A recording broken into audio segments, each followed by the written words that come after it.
बोले गंगा मैया की जय। बोले सत्य सनातन धर्म की जय। बोले श्रीमद् भागवत महापुराण की जय।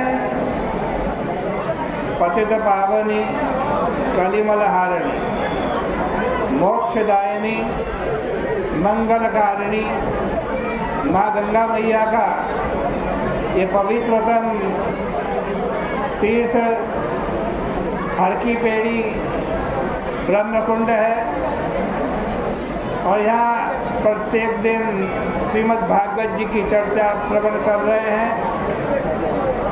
श्रीमद् भागवत जी के दशम स्कंद का 12वां अध्याय चल रहा। भगवान ने अघासुर का उद्धार किया, ये कथा आपने सुनी। ऐसी लीला भगवान के अन्य किसी अवतार में दिखाई नहीं पड़ती।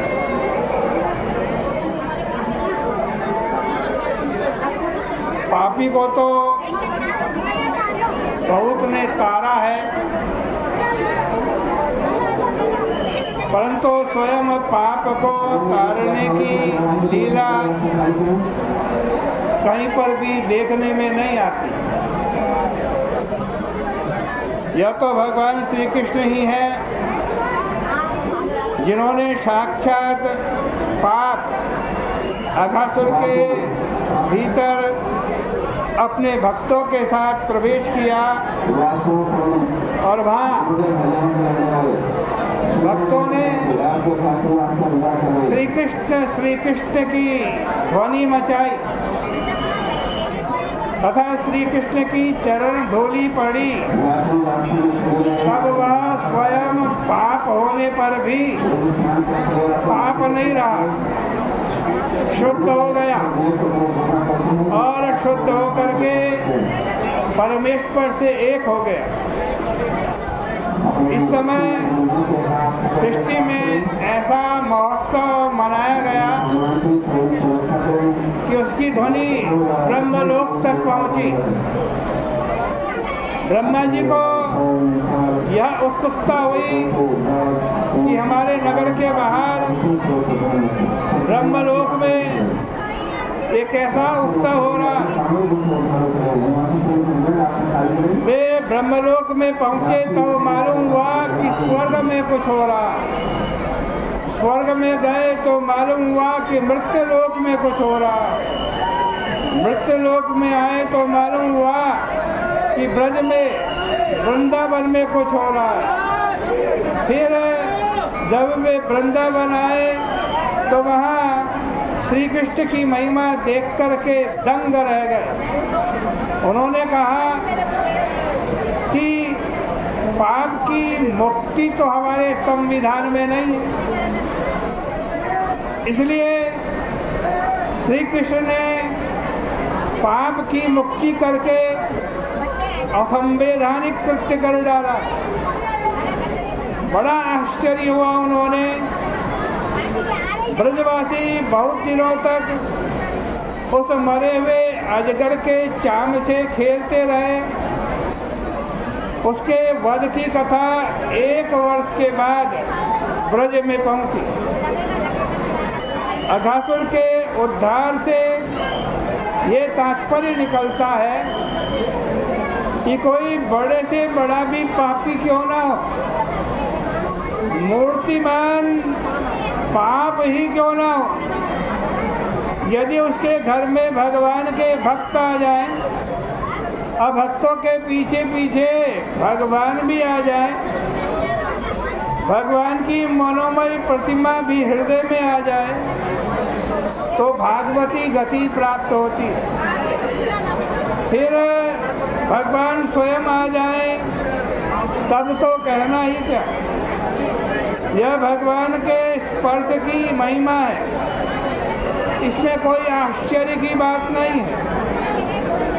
ये सब चरित्र सुनकर के राजा परीक्षित के मन में बड़ी उत्सुकता हुई।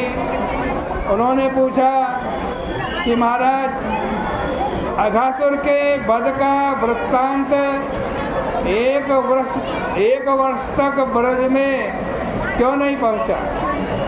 आप कृपा करके मेरी रक्षा करने वाले प्रभु का विचित्र चरित्र मुझे सुनाइए। श्रुत्वा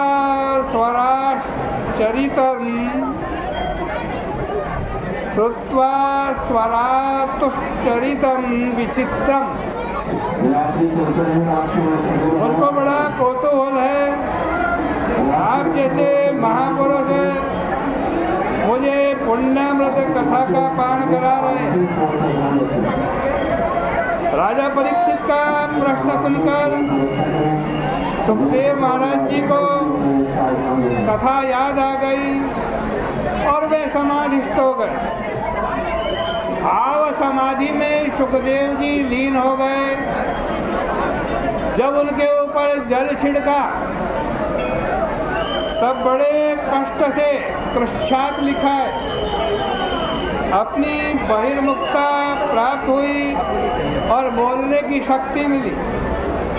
उसके बाद उन्होंने कहा कि भागवतोत्तम परीक्षित, तुमने बहुत बढ़िया प्रश्न किया है। अब आगे का चरित्र सुनो। यहाँ देखो, श्री वल्लभाचार्य जी महाराज तथा श्री रामानुजाचार्य जी महाराज, इन दोनों संप्रदाय में जो बड़े बड़े महापुरुष हुए हैं, वे इन 3 अध्यायों को, जिसमें ब्रह्मा जी को मोह प्रसंग है, भागवत के अंतर्गत नहीं मानते।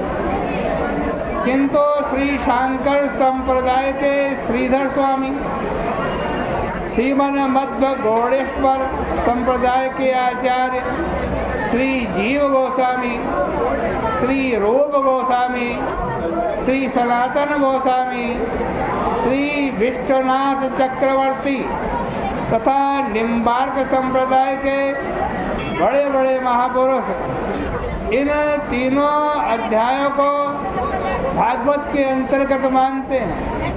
तात्पर्य है कि भागवत रूप कल्प वृक्ष में 332 शाखाएं हैं या 335 शाखाएं हैं।